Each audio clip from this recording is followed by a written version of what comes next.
నమస్తే నేను Sujatha welcome to master gay TV ఇది సామాన్యుడి స్వేచ్ఛకు సంకేతం ఇక డీటెయిల్స్ చూస్తే పార్టీ ఫిరాయింపులపై బీఆర్ఎస్ తీరు దెయ్యాలు వేదాలు వల్లించినట్లు ఉందని పరిగి ఎమ్మెల్యే రామ్మోహన్ రెడ్డి అన్నారు గతంలో కాంగ్రెస్ బీజేపీ బీఎస్పీ సిపిఐ పార్టీల నేతలను ప్రలోభపెట్టి మీ పార్టీలో చేర్చుకోలేదా అని ప్రశ్నించారు ప్రతిపక్ష ఎమ్మెల్యేలను చేర్చుకోవాలని సీఎం రేవంత్ రెడ్డి ఎప్పుడూ భావించలేదన్నారు బీసీ నాయకులు దానం నాగేందర్ గారు కాంగ్రెస్ పార్టీలో చేరడం మూలంగా బీఆర్ఎస్ నాయకులు అదేదో గతంలో వాళ్ళు ఎక్కడ చేయనట్టుగా నీతికి నిజాయితీకి వాళ్ళ పార్టీ ఏదో నిదర్శనం అన్నట్టుగా స్పీకర్ గారి దగ్గరికి వెళ్ళి రిప్రజెంటేషన్ ఇచ్చి ప్రెస్ మీటింగ్ పెట్టి చెప్పడం జరుగుతుంది. ఒక్కసారి వాళ్ళు ఆలోచన చేసుకోవాలి. పార్టీ ఫిరాయింపులపై బీఆర్ఎస్ తీరు దయ్యాలు వేదాలు వల్లించినట్టుగా ఉంది. 10 ఏళ్ల పాటు విచ్చలవిడిగా ఫిరాయింపులను ప్రోత్సహించింది కేసీఆర్ కాదా? కాంగ్రెస్ టీడీపీ బీఎస్పీ చివరకు సిపిఐ ఎమ్మెల్యేలను కూడా ప్రలోభపెట్టి మీ పార్టీలో చేర్చుకోలేదా? తెలంగాణ పునర్నిర్మాణం పేరుతో శాసనసభలో చేర్చుకున్నది బీఆర్ఎస్ పార్టీ కాదా? 10 ఏళ్లలో ఇతర పార్టీల నుంచి మొత్తం 39 మంది ప్రతిపక్ష ఎమ్మెల్యేలని బీఆర్ఎస్ పార్టీ చేర్చుకోవడం జరిగింది. 2014లో 23 మంది ప్రతిపక్ష ఎమ్మెల్యేలను మీరే చేర్చుకున్నారు. ఇందులో టీడీపీ నుంచి 12 మందిని, కాంగ్రెస్ నుంచి 5గురిని, వైసీపీ నుంచి 3గురిని, బీఎస్పీ నుంచి 2ని, సిపిఐ నుంచి 1ని చేర్చుకున్నారు. అదేవిధంగా 2018లో 16 మందిని చేర్చుకోలేదా? కాంగ్రెస్ నుంచి 12 మందిని, తెలుగుదేశం నుంచి 2ని, ఇండిపెండెంట్లను 2ని చేర్చుకోవడం జరిగింది. కేటీఆర్, హరీష్ రావు ప్రతిపక్ష ఎమ్మెల్యేల ఇండ్ల చుట్టుముట్టు తిరిగి ప్రలోభపెట్టి చేర్చుకోవడం మీరు మర్చిపోయారా? టీడీపీ నుంచి మీ పార్టీలో చేరిన ఎమ్మెల్యే తలసానితో రాజీనామా చేయించకుండా మంత్రివర్గంలో తీసుకోలేదా? కాంగ్రెస్లో గెలిచిన సబితా ఇంద్రారెడ్డిని మీ మంత్రివర్గంలో తీసుకోలేదా? అప్పటి స్పీకర్లు మధుసూదనాచారి, పోచారం శ్రీనివాసరెడ్డి అనర్హత పిటిషన్లపై చర్యలు తీసుకున్నారా? కాంగ్రెస్ ఇచ్చిన ఫిర్యాదులపైన ఒక్కసారి కూడా విచారణ చేయలేదు. ప్రతిపక్ష ఎమ్మెల్యేలను చేర్చుకోవాలని మా సీఎం రేవంత్ రెడ్డి గారు ఎప్పుడూ భావించలేదు. 100 రోజుల పాటు 18 గంటలు నిద్రాహారాలు మాని కూడా పనిచేయడం జరిగింది. ప్రతిపక్ష ఎమ్మెల్యేలకు గౌరవం ఇచ్చాం. మా ముఖ్యమంత్రి వారికి అపాయింట్మెంట్ ఇచ్చి సమస్యలు తెలుసుకున్నారు. కృష్ణానది నుండి తెలంగాణకు దక్కాల్సిన వాటా దక్కడం లేదని కాంగ్రెస్ నేత సమరసింహారెడ్డి అన్నారు. తెలంగాణ రాష్ట్రం ఎక్కువ నీళ్లు వాడుకుంటుందని కేంద్ర జలవనరుల శాఖ చెప్పడం బాధాకరమన్నారు. తెలంగాణకు దక్కాల్సిన నీళ్ల వాటాపై సీఎం రేవంత్ రెడ్డితో చర్చిస్తానని తెలిపారు. సీఎం రేవంత్ రెడ్డి ప్రజలకు ఇచ్చిన హామీల కంటే ఎక్కువగా ప్రజలకు సేవ చేస్తున్నారని తెలిపారు. గేట్వే ఆఫ్ తెలంగాణ అన్నట్టు తెలంగాణ నుంచే ఎంట్రీ అవుతుంది. ఇంత వాటరు అలొకేషన్ అని ఇంకా నిర్ణయం కాలే. మొదట పచావతి ట్రైబ్యునల్ అయింది, బ్రిజేష్ కుమార్ ట్రైబ్యునల్ దగ్గర పెండింగ్ ఉంది. క్లెయిమ్ మనది ఉంది. యాక్చువల్గా 800 TMCs మొత్తం కృష్ణానదిలో ఉంటే plus 11 TMCs by way of regeneration అన్న 811 TMCsలో మన ప్రాంతానికి ఎంత లభించాలి అని అన్నప్పుడు మొదటి నుంచి కూడా మేము ఏమంటున్నది ఏమంటే ఎంత ఎక్స్టెంట్ ఇస్తారనేది క్యాచ్మెంట్ ఏరియాని బట్టి, డ్రౌట్ ప్రోన్నెస్ని బట్టి నిర్ణయం చేస్తారు. వాటర్ మొత్తం 65% of the water flow is only from Telangana. 65% మాకు ఇది ఉంది అని చెప్పిన అన్నప్పుడు ఇంకా అది నిర్ణయం కాలే. నిన్ననే సెంట్రల్ వాటర్ కమిషన్ వాళ్ళు ఒక స్టేట్మెంట్ ఇచ్చారు, తెలంగాణ వాళ్ళు ఎక్కువ నీళ్ళు వాడుకుంటుంటారు. That is incorrect. ఎందుకంటే ఎంట్రీ గాను భీమా, కృష్ణ, నారాయణపేట దగ్గర, తంగడి దగ్గర ఎంటర్ అవుతాయి. Jurala project is the first project the moment river Krishna enters into Telangana territory. అటువంటి ప్రాజెక్ట్ను ఈనాడు అక్కడ వచ్చిన నెట్టెంపాడు లిఫ్ట్ ఇరిగేషన్ కానీ ఇంకా మిగతా ఏదైతే పెండింగ్ ప్రాజెక్టులు ఉన్నావో కానీ అవన్నిటిని కూడా లెక్క తీసుకున్నా కూడా మనకు రావాల్సిన నీళ్ళు ఇంకా రావాలి. దాని విషయం లోపల మరి మన పార్టీ ఇప్పుడు అధికారంలోకి వచ్చింది. ఇక్కడ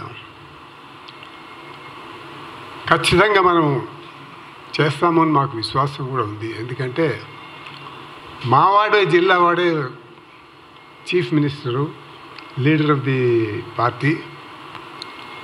పాపం 100 రోజుల్లో చేయాల్సినదంతా చేశారు.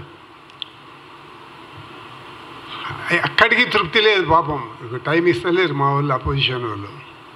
క్లాసికల్ డాన్స్లో అత్యంత ప్రతిభ కనబరిచిన రాష్ట్ర రాజధాని హైదరాబాదులో విజయకేతనం ఎగురవేసిన మల్లూరి విశ్వాని గోదావరి ఘని పేరును రాష్ట్రంలో మారుమోగించింది.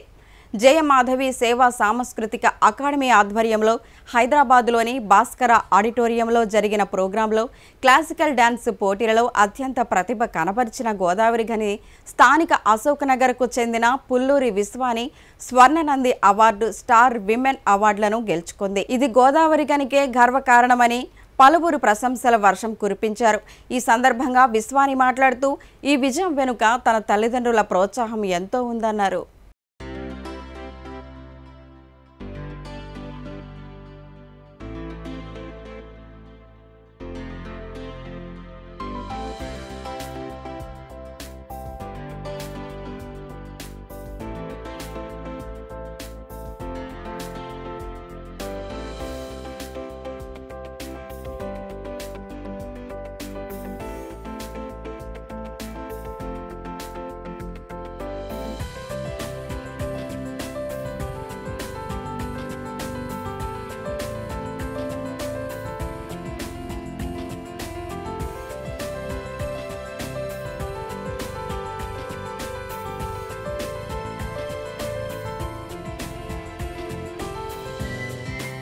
చంద్రబాబు రాజకీయ స్వార్థానికి ఆంధ్రుల ఆత్మాభిమానాన్ని తాకట్టు పెట్టాలని చేస్తున్నారని రాజమండ్రి ఎంపీ సిటీ నియోజకవర్గ వైసీపీ అభ్యర్థి మార్గాని భారతరామ్ అన్నారు. నగరంలోని ఎంపీ కార్యాలయంలో నిర్వహించిన సమావేశంలో ఎంపీ భారత్ మాట్లాడారు. పల్నాడు జిల్లా చిలకలూరిపేట సమీపంలో నిర్వహించిన బీజేపీ, టీడీపీ, జనసేన కూటమి ప్రజాగళం బహిరంగ సభ పూర్తిగా అట్టర్ ఫ్లాప్ అయిందన్నారు. ఈ మిత్రులే గత 2014 ఎన్నికలలో విజయం సాధించారని, కేంద్రంలో ఎన్జీఏ, రాష్ట్రంలో టీడీపీ అధికారంలోకి వచ్చి ఏపీకి ఏం మేలు చేశారని ప్రశ్నించారు. ఇండియా టుడే కాన్క్లేవ్ లో అమిత్ షా గారు ని ఒక జర్నలిస్ట్ అడిగిన ప్రశ్న, ఆ ప్రశ్నకి ఆయన అన్నాడు, ప్రైమ్ మినిస్టర్ని టెర్రరిస్ట్ అని సంబోధించాడు కదా, మరి మీరు ఆయన్ని ఎందుకు పార్టీలో జాయిన్ ఎన్డీఏ గవర్నమెంట్లోకి మీరు తీసుకున్నారు అని ఆయన సూటిగా ప్రశ్నించాడు అమిత్ షా గారిని. అమిత్ షా గారు చెప్పిన మాట, మేమేమి ఎన్డీఏలోంచి వాళ్ళని ఏం పంపించలేదు, వాళ్ళకి వాళ్ళే వెళ్ళిపోయారు, ఇప్పుడు బుద్ధి వచ్చింది, తెలుసుకున్నారు, ఓడిపోయిన తర్వాత మళ్ళీ వచ్చి జాయిన్ అవుతామని అంటే మేము దయతలిచామని. అంటే ఎంత వెంపర్లాడుతూ ఉన్నారు. అంటే దేని గురించి? ఆంధ్రప్రదేశ్ రాష్ట్రానికా? మన ఆంధ్రప్రదేశ్ రాష్ట్రానికి అయితే ఫలానా ఇది చేశారు కాబట్టి మేము ఎన్డీఏ గవర్నమెంట్లో జాయిన్ అవుతున్నామని చెప్పాలి కదా ప్రజలకి. ఏం సమాధానం చెప్తున్నారు? పోనీ కనీసం వైజాగ్ స్టీల్ ప్లాంట్ అయినా ప్రైవేటైజేషన్ చేయకుండా పిఎస్యూల్ని అలా నిలుపుదామని ఏమన్నా హామీ ఇచ్చారా? లేదే. ఆంధ్రప్రదేశ్ రాష్ట్రానికి మంచి గురించి అని అంటూ ఉన్నాడు. కేంద్ర ప్రభుత్వం సహాయ సహకారం ఉండాలి అని చెప్తా ఉన్నాడు. మరి ఎందుకు బయటకు వచ్చావు? 2018లో ఎందుకు బయటకు వచ్చావు? ధర్మ పోరాట దీక్షలు ఎందుకు చేసావు? ఏం సాధించావు?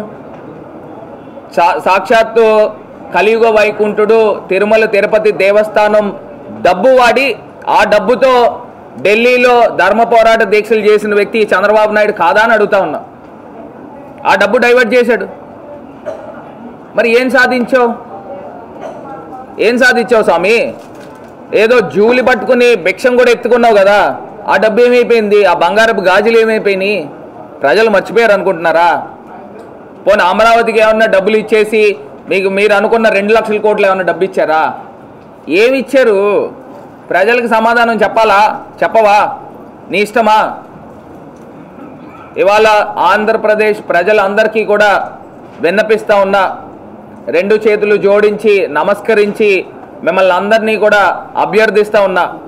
తిరుపతి జిల్లాలోని మంగళం దగ్గర ఉన్న దళిత భూమిని అక్రమంగా అగ్ర కులస్తులు ఆక్రమించుకున్నారు. భూమిని కబ్జా చేసి దళితులపై తప్పుడు కేసులు పెట్టి భయభ్రాంతులకు గురి చేస్తున్నారు. తిరుపతి జిల్లా చిత్తానూరు పోలీస్ స్టేషన్ దగ్గర మన దళితులకి ఎస్సీ పిల్లకాయల్లో ముగ్గురిని అరెస్ట్ చేశారు. ఎందుకంటే తిరుమల నగర పంచాయతీ కోలపరాలు 229 సర్వే నెంబరులో 1983-84లో పట్టాలు ఇచ్చారు. ఆ పట్టాలు మా వాళ్ళు కొంతమంది కరోనా అప్పుడు కొంతమంది బయట వెళ్ళిపోతే అక్కడ ఖాళీగా ఉండే స్థలాన్ని అక్కడ ఉన్నటువంటి కొంతమంది పళని యాదవ్, సునీల్, నారాయణ రెడ్డి, అక్కడ సర్పంచి శివశంకర్ రాజు, చిరంజీవి రెడ్డి, ఇంకా అక్కడ కొంతమంది కలిసి కబ్జా చేశారు. కబ్జా చేసి స్థానికంగా చిన్న ఇల్లు వేసుకోనండి ఈ కరోనా టైంలో వాళ్ళు మళ్ళీ పక్క ఇల్లు కట్టడానికి దొంగపడాలు తయారు చేసుకునే వాళ్ళు కబ్జా చేస్తున్నారు. దాని మీద ఎంఆర్ఓ గారికి అర్జీ పెట్టగా ఎంఆర్ఓ గారు అక్కడ 145 సెక్షన్ పెట్టాడు. 145 సెక్షన్ కూడా అతిక్రమించి వాళ్ళు అలా దౌర్జన్యంగా కడుతూ ఉంటే ఎంఆర్ఓ గారు దగ్గర మళ్ళా పోయి రిపోర్ట్ చేస్తే వాళ్ళ మీద కేసు పెట్టడం జరిగింది. కేసు పెట్టిన తర్వాత కూడా వాళ్ళు మళ్ళీ కడుతున్నారని చెప్పి చిత్తాన పోలీసు మళ్ళీ కంప్లీట్ ఇచ్చాం. అదేవిధంగా ఎంఆర్ఓ కంప్లీట్ ఇచ్చాం. 4 కేసులు ఎంఆర్ఓ గారు పెట్టా కానీ వాళ్ళు ఎలాంటి దాన్ని లెక్క చేయకుండా కబ్జాలకు గురవుతూ కబ్జాలు చేస్తూ పిల్లర్స్ పోస్తూ ఇల్లు కడుతున్నారు. మా ఊళ్ళపై అడిగితే మా మీద దాడి చేసి మళ్ళా మా మీద కేసులు పెట్టి దాడి చేసి కేసు పెట్టి తప్పుడు కేసు పెట్టి మా ఎస్సీ పిల్లకాయల ముగ్గురిని అరెస్ట్ చేయడం జరిగింది. ఎందుకయ్యా మా మీద తప్పుడు కేసులు పెట్టి అరెస్ట్ చేస్తారని చెప్పి అడిగితే వాళ్ళు కేసు పెట్టారు, మేము అరెస్ట్ చేస్తున్నాం అంటే మేము 4 కేసులు పెట్టాము, ఎంఆర్ఓ గారు 3 కేసులు పెట్టారు, వాళ్ళు ఎందుకు అరెస్ట్ చేయమంటే పై అధికారుల దగ్గర పండి పై అధికారులు అడగండి అనేసి వాళ్ళు చెప్తున్నారు. దీని మీద తిరుపతి జిల్లా చిత్తానూరు పోలీసుల దగ్గర మేము ఎస్సీలంతా కలుసుకొని 34 మందితో మేము ధర్నా చేయడం జరిగింది. దీనికి న్యాయంగా మాకు న్యాయం చేస్తారని సిఐ గారికి, డిఎస్పీ గారికి అందరూ కూడా మేము అర్జీ మూలంగా ఇవ్వడం జరిగింది. అదేవిధంగా తిరుపతి జిల్లా కలెక్టర్ గారు, అదే తిరుపతి జిల్లా ఎస్పీ గారు కూడా మాకు న్యాయం చేసి ఈ దళితులకి 229 సర్వే నెంబర్లో దగ్గర 10-15 మంది ఎస్సీలకి అన్యాయం జరిగింది. ఆ అన్యాయం మీద ఇదివరకే కలెక్టర్ గారికి, ఎస్పీ గారికి కంప్లీట్ చేయడం జరిగింది. దీని మీద తగిన విచారణ ఇచ్చి ఈ ఎస్సీలకి న్యాయం చేస్తారని ఆశిస్తూ ఇక్కడ ఉన్నటువంటి చిత్తూరు పోలీసు వాళ్ళు మా మీద దాడి చేసిన వాళ్ళని ఇమ్మీడియట్గా అరెస్ట్ చేసి వాళ్ళు కూడా రిమాండ్కి పంపిస్తారని చెప్పేసి మేము కోరుకుంటున్నాం. ప్రత్యేక పరిస్థితుల్లో బీఆర్ఎస్లో చేరుతున్నట్లు ఆర్ఎస్ ప్రవీణ్ కుమార్ అన్నారు. తెలంగాణ వాదం, బహుజన వాదం రెండూ ఒకటేనని, ఆ రెండు అణిచివేతకు గురయ్యాయని అన్నారు. బీఆర్ఎస్లో చేరేందుకు ప్రవీణ్ కుమార్ తన అనుచరులతో కలిసి తెలంగాణ భవన్కు వచ్చారు. ఈ సందర్భంగా ఆయన మాట్లాడుతూ బీఆర్ఎస్ అధికారంలో లేకున్నా కేసీఆర్ ప్రజల గుండెల్లో ఉన్నారన్నారు. కేసీఆర్ పాలనలో స్వర్ణయుగంగా తెలంగాణకు పునాది పడిందని, కేసీఆర్ కల్పించిన వేదిక ద్వారా లక్ష్య సాధన కోసం పోరాడుతున్నానన్నారు. మాజీ ముఖ్యమంత్రి పెద్దలు గౌరవనీయులు శ్రీ కె చంద్రశేఖరరావు గారి నాయకత్వంలో పనిచేసే అవకాశం రావడం చాలా ఆనందంగా ఉంది. మరి ఈరోజు తెలంగాణ భవన్కు నన్ను సాదరంగా ఆహ్వానించి హక్కున చేర్చుకున్న బీఆర్ఎస్ సీనియర్ నాయకులందరికీ కూడా మరొకసారి హృదయపూర్వక ధన్యవాదాలు. అదేవిధంగా మరి నన్ను నమ్మి చివరి క్షణం వరకు కూడా నాతోనే ప్రయాణం చేయడానికి నాతో వచ్చిన మిత్రులందరికీ కూడా, ఆప్తులందరికీ కూడా మరొకసారి హృదయపూర్వక ధన్యవాదాలు. మరి ఇన్ని రోజులు నన్ను హక్కున చేర్చుకొని నన్ను నిరంతరం నడిపించిన తెలంగాణ ప్రజలందరికీ కూడా హృదయపూర్వక పాదాభివందనాలు.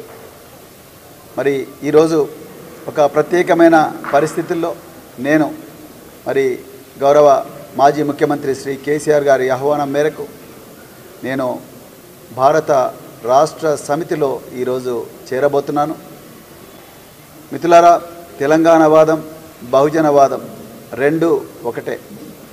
సో ప్రాణహిత నది, గోదావరి నది ఏ విధంగా అయితే కలుస్తాయో, మరి కృష్ణానది, తుంగభద్ర నది ఏ విధంగా అయితే కలుస్తాయో, ఆ విధంగా తెలంగాణ ఒకప్పుడు తెలంగాణ వాదం, బహుజన వాదం రెండు కూడా ఒకటే. మరి తెలంగాణ కూడా ఆనాడు తరతరాల అణచివేత వల్ల చితికిపోయింది. మరి ఆ తెలంగాణకు విముక్తి కల్పించింది మరి ఆనాడు ఉద్యమకారులు, మరి కేసీఆర్ గారి నాయకత్వంలో. అదేవిధంగా బహుజనవాదం కూడా తరతరాలుగా అణచివేతకు గురైన సామాజిక వర్గాలు ఈ దేశంలో మరి వీళ్ళందరికీ కూడా విముక్తి కల్పించి వాళ్ళను వెలుగువైపు మరి నడిపించింది బహుజనవాదం. ఈ రెండిట్లో కూడా అణచివేత కామన్గా ఉంది, విముక్తి అనేది ఒక లక్ష్యంగా ఉంది. మరి ఈరోజు కేసీఆర్ గారి నాయకత్వంలో తెలంగాణ మన గత 10 సంవత్సరాలు ఒక స్వర్ణయుగాన్ని చూసి ఒక బలమైన తెలంగాణకు ఒక గొప్ప పునాది వేయబడ్డది. దురదృష్టవశాత్తు ఈరోజు మరి వారు అధికారంలో లేరు, కానీ ప్రజల గుండెల్లో ఇంకా కేసీఆర్ గారు ఉన్నారు. సో అయితే మరి ఈరోజు చాలామంది చాలా మాట్లాడుతున్నారు. మరి ఈరోజు ఇంతకుముందే మేము అక్కడ కూర్చొని మాట్లాడుతున్నప్పుడు చాలామంది ఇక్కడ నుంచి మరి వెళ్ళిపోతున్నారు, కానీ మీరు మాత్రం ఒక పెద్ద బలగంగా వచ్చారని చెప్పి మరి బీఆర్ఎస్ సీనియర్ నాయకులు నాతో అన్నారు. వారికి హృదయపూర్వక ధన్యవాదాలు. 10,000 కోట్లతో ముదిరాజులకు ప్రత్యేక కార్పొరేషన్ ఏర్పాటు చేయాలని ముదిరాజు సంఘం నేతలు ప్రభుత్వాన్ని డిమాండ్ చేశారు. ఉస్మానియా యూనివర్సిటీలో తెలంగాణ ముదిరాజు విద్యార్థి సంఘం ఆధ్వర్యంలో ముదిరాజు విద్యార్థుల ఆత్మీయ సమ్మేళనం నిర్వహించారు. ఈ ఆత్మీయ సమ్మేళనంలో తెలంగాణలోని 33 జిల్లాల ముదిరాజు విద్యార్థులు, ముదిరాజు సంఘం నాయకులు పాల్గొన్నారు. ఈ సందర్భంగా ముదిరాజులకు 10,000 కోట్లతో ప్రత్యేక కార్పొరేషన్ ఏర్పాటు చేయాలని ముఖ్యమంత్రి రేవంత్ రెడ్డికి విజ్ఞప్తి చేశారు. అదేవిధంగా మనకు ఈ రాష్ట్రంలో ఒక సంఘాలు ఉండాలి, చైతన్యం ఉండాలి. ఏ జాతులైతే రాజ్యాంగం పొందలేవో ఆ జాతులు అంతరించిపోతాయటువంటి విషయాన్ని చెప్పిన మహానుభావుడు అంబేద్కర్ రాజ్యాంగ 20 సూచనలను పాటించి తప్పకుండా భవిష్యత్తు లోపల మన యొక్క అస్తిత్వాన్ని కాపాడుకునే విధంగా స్థానిక సంస్థల నుంచి చట్టసభలకు వెళ్లే విధంగా అన్నిటికీ మూలం విద్యతో పాటు రాజ్యాంగంగా విద్య లేకపోవడం మాత్రమే. కాబట్టి అలాంటి విద్యను అభ్యసించి విద్యావంతులుగా, మేధావులుగా ఈ రాష్ట్రంలో అన్ని రంగాల్లో ముందున్నప్పుడు మాత్రమే మన ముద్రా సమాజం బాగుపడడానికి, అభివృద్ధి చెందడానికి అన్ని రంగాల్లో అవకాశం ఉంటుంది. కాబట్టి మన రిజర్వేషన్ కావాలి, మన మన హక్కులు కావాలి, సభ్యత్వాలు కావాలి, సొసైటీ లైసెన్సులు కావాలి, రిజర్వేషన్ దీన్ని చేయగాలి. ముద్రా విద్యార్థి చదువుకోవడానికి హైదరాబాద్ రాష్ట్రం అనుకుంటున్న రాష్ట్ర రాజధానిలో ఒక హాస్టల్ వసతి కావాలి. విశ్వవిద్యాలయం ఉస్మానియా గడ్డ నుంచి ముద్రా విద్యార్థి సంఘంగా మనం గర్తించి ఏ ప్రభుత్వమైనా, ఏ పార్టీ అయినా, ఏ సంఘమైనా మనకు మన హక్కులు అనుకుంటే కూడా ప్రత్యేక రక్షణ చట్టాన్ని కల్పించవలసిందిగా విద్యార్థులు కోరడం జరిగింది. ఇక్కడ ఉస్మానియా యూనివర్సిటీ ఆర్ట్స్ కాలేజ్ అంటేనే ఉద్యమాలకి నాంది. ఇక్కడి నుంచే కాంగ్రెస్ గవర్నమెంట్ మాకు ప్రత్యేక కార్పొరేషన్ ఏర్పాటు చేసినందుకు వారికి ప్రత్యేక సీఎం రేవంత్ రెడ్డి గారికి ప్రత్యేక ధన్యవాదాలు తెలియజేస్తున్నాం. ముదిరాజు విద్యార్థుల అందరి యొక్క కోరిక మేరకు భద్రాద్రి కొత్తగూడెం జిల్లా పాల్వంచ ప్రభుత్వం మెడికల్ కళాశాల ప్రిన్సిపల్ లక్ష్మణరావు విద్యార్థినుల పట్ల ప్రవర్తిస్తున్న తీరు పలు విమర్శలకు దారితీస్తోంది. విద్యార్థినులపై అసభ్యకరమైన ప్రవర్తనతో తీవ్ర ఇబ్బందులకు గురవుతున్నామని కళాశాల ముందు మెడికల్ విద్యార్థులు ధర్నా నిర్వహించారు. మెడికల్ కళాశాలలో కనీస మౌలిక వసతులు లేకపోవడంతో తీవ్ర ఇబ్బందులు పడుతుంటే, మరోపక్క ప్రిన్సిపల్ ప్రవర్తనతో మెడికల్ విద్యార్థులు తీవ్ర మనోవేదన గురవుతున్నారని మీడియా ముందు వాపోయారు. ఇప్పటికైనా జిల్లా కలెక్టర్ స్పందించాలంటూ ర్యాలీ నిర్వహించారు. ప్రిన్సిపాల్పై చట్టపరమైన చర్యలు తీసుకోవాలని మెడికల్ విద్యార్థులు కోరారు.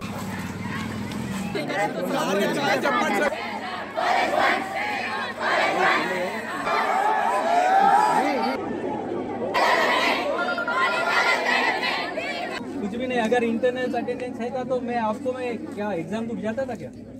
बोलो आप लोग ये बात नहीं सोच रहे। आप सोचिए, अपने हैदराबाद का सबसे बेकार कॉलेज अयान గ్యారెంటీ ఏంటి?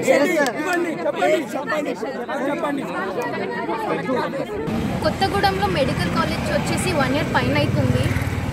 ఒక్క డిస్ట్రిక్ట్కి ఒక గర్వం అంటే ఒక మెడికల్ కాలేజ్ అనేది ఉంటుంది. కానీ ఇక్కడ మిగతా అన్ని కాలేజెస్లో డెవలప్మెంట్ ఉంటుంది, ఇక్కడ ఏమీ లేదు.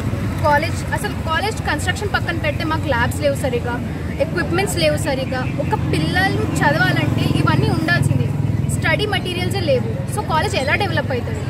అకాడమిక్స్ పరంగా వదిలేస్తే ఫ్యాకల్టీ లేవు. ఫ్యాకల్టీ ఇప్పుడైనా సరే 1 year తర్వాత ఇంకా ఫ్యాకల్టీ వచ్చారు, కానీ ఇప్పటికే పూర్తిగా అయితే లేరు. ట్యూటర్స్, ప్రొఫెసర్స్ నిన్న ఇంటర్వ్యూ చేస్తే ఒక్కరు కూడా జాయిన్ అవ్వలేదంట. అంటే ప్రొఫెసర్స్ కూడా రావడానికి ఇబ్బంది పడుతున్నారు ఇక్కడికి.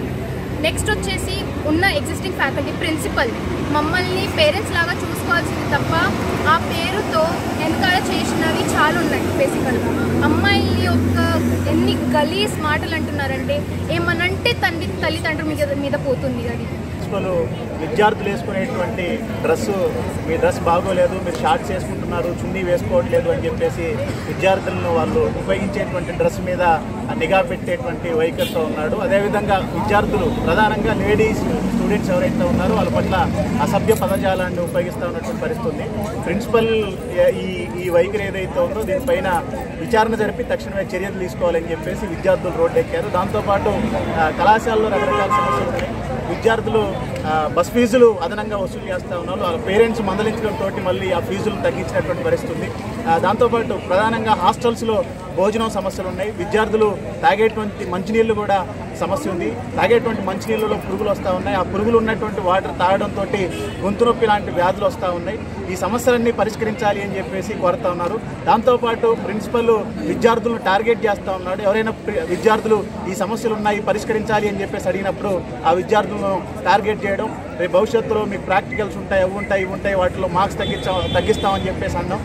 రాజ్యాంగాన్ని, దేశాన్ని కాపాడుకోవడానికి ఈవీఎంలను రద్దు చేసి బ్యాలెట్ పేపర్ను పునరుద్ధరించాలని చిదంబరం ఎంపీ వీసీకే పార్టీ జాతీయ అధ్యక్షులు దోల్ తిరుమవళన్ డిమాండ్ చేశారు. హైదరాబాద్లోని ట్యాంక్ బండ్ అంబేద్కర్ విగ్రహం వద్ద జరిగిన నిరసన కార్యక్రమంలో ఆయన ముఖ్య అతిథిగా పాల్గొన్నారు. ఈ సందర్భంగా మాట్లాడుతూ ప్రజాస్వామ్యం, రాజ్యాంగం బీజేపీ పాలనలో ప్రమాదంలో పడ్డాయన్నారు. బీజేపీ ఈవీఎంలను దుర్వినియోగం చేస్తుందని, కనీసం వీవీప్యాట్లను 100% లెక్కించాలని డిమాండ్ చేశారు.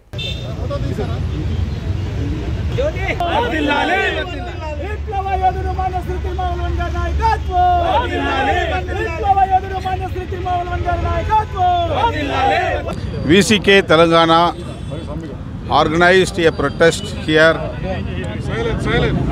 to demand Election Commission to implement EVM along with VVPAT and requested to count acknowledgement receipts from VVPAT and declare the results while counting. So this is main demand for this protest.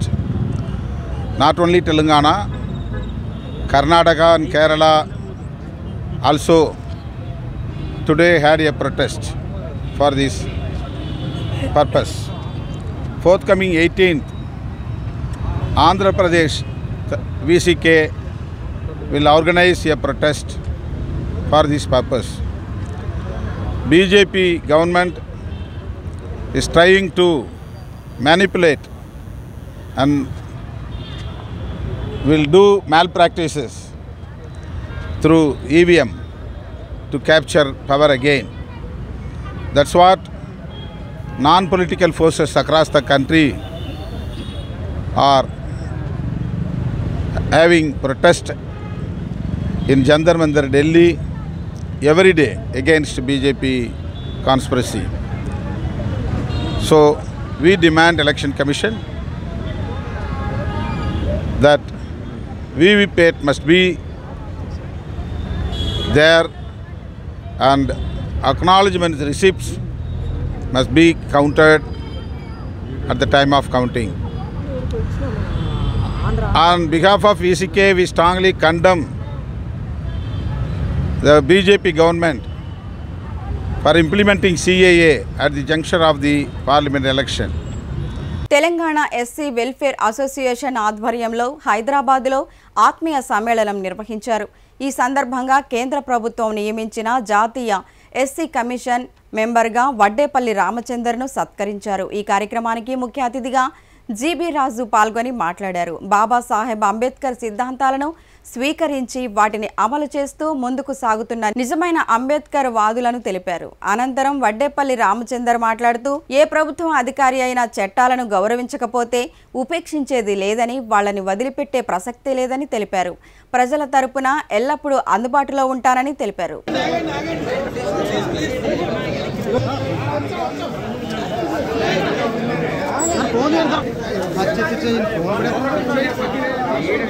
Rajendra గారిని అడిగాడు, బాబు ఎవరు నువ్వు ఒక్కడవేనా చేస్తున్నావు, ఎవరు చేస్తున్నారంటే ఏమి రాజు రాజుగారు సైక్షన్ మీద చేస్తున్నానంటే అన్ని పక్కన పెట్టి నేను వచ్చేస్తానని నా మీద ఇంత అపారమైన గౌరవాన్ని చూపించినటువంటి ఆయనకి హృదయపూర్వకమైన ధన్యవాదాలు నేను తెలియజేస్తున్నాను.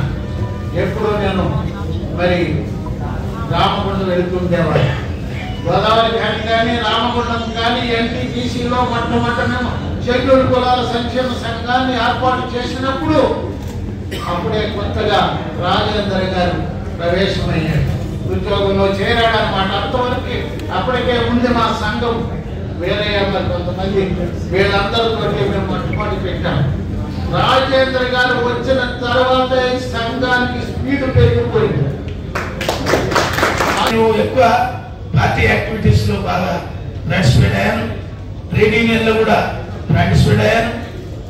1986 నుంచి కూడా భారతీయ జనతా పార్టీలో క్రియాశీలకంగా పనిచేశాను. విద్యార్థి దశలో విద్యార్థి రాజకీయాలు, కార్మిక క్షేత్రంలో కార్మిక రాజకీయాలు, వ్యాపారం చేసుకుంటూ సొంతగా నేను ఒక డిసిప్లిన్ గా, నాకు ఇప్పటికీ కూడా డిసిప్లిన్ అంటేనే చాలా ఇష్టమైన వాటి ఏంటంటే క్రమశిక్షణ.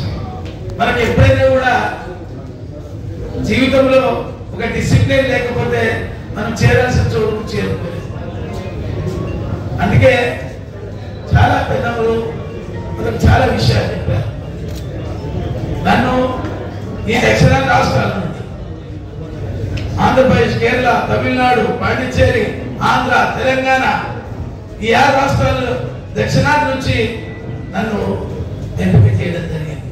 గౌరవ పెద్దలు నరేంద్ర మోడీ గారు, మీరు చాలా సామాన్యమైన కుటుంబం. ఇక ఇవి బులెటిన్ అప్డేట్స్. మరెన్నో అప్డేట్స్తో మళ్ళీ కలుద్దాం. చూస్తూనే ఉండండి మాస్టర్ టీవీ. ఇది సామాన్యుడి స్వేచ్ఛకు సంకేతం.